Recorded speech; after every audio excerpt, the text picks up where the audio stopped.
If you need a painted picture of what is happening in this country, let's recognize how history repeats itself. In February 1933, Hitler staged a false flag attack, burning down his own German parliament building, the Reichstag, and blamed it on communist terrorists. In the next few weeks, he passed the Enabling Act, which completely eradicated the German Constitution, destroying people's liberties. He then led a series of preemptive wars, all justified to the German people as necessary to maintaining homeland security.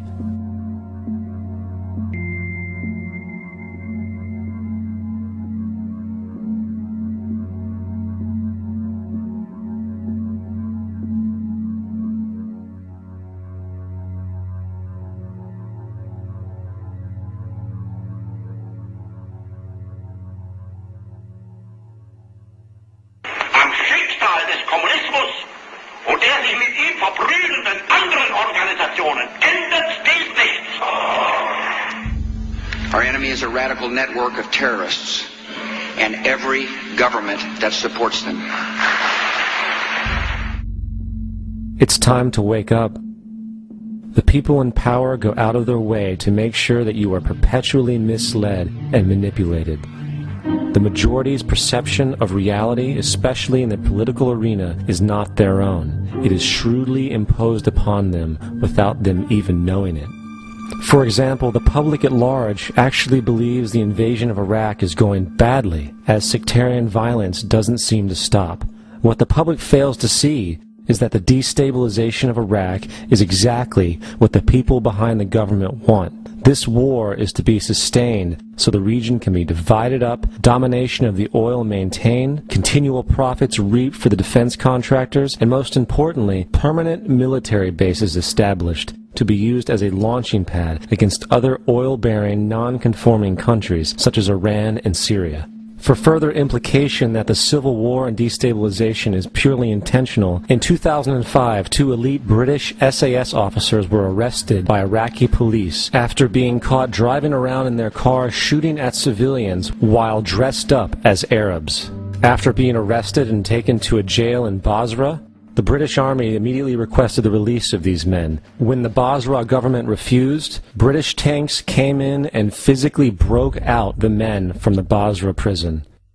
If you wish to destroy an area, how do you do it? Well, there are 2 ways. You can go in there and bomb it and so forth, but that is not very efficient. What you do is you try to get the people in that area to kill each other and to destroy their own territory, their own farms. And that's what's been done in that area. The way in which you destroy an opponent is get him to destroy himself by dividing his ranks against one another. Then you feed both sides. You have agents feeding both sides, inflaming both sides, and they kill each other off. And it's time that some of us woke up to this reality, to understand that people who try to maintain empires and create empires do it by manipulating the people they're trying to conquer.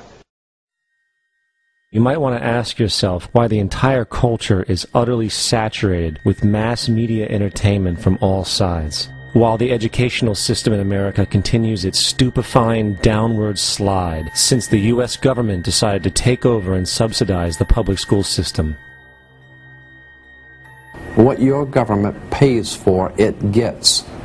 When we understand that, then we look at government-financed institutions of education and see the kind of students and the kind of education that's being turned out by these government-financed schools.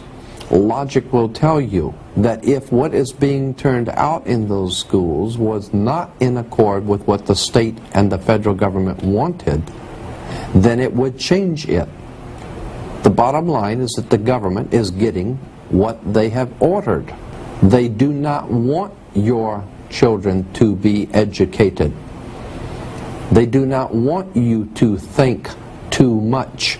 That is why our country and our world has become so proliferated with entertainments, mass media, television shows, amusement parks, drugs, alcohol, and every kind of entertainment to keep the human mind entertained, so that you don't get in the way of important people by doing too much thinking.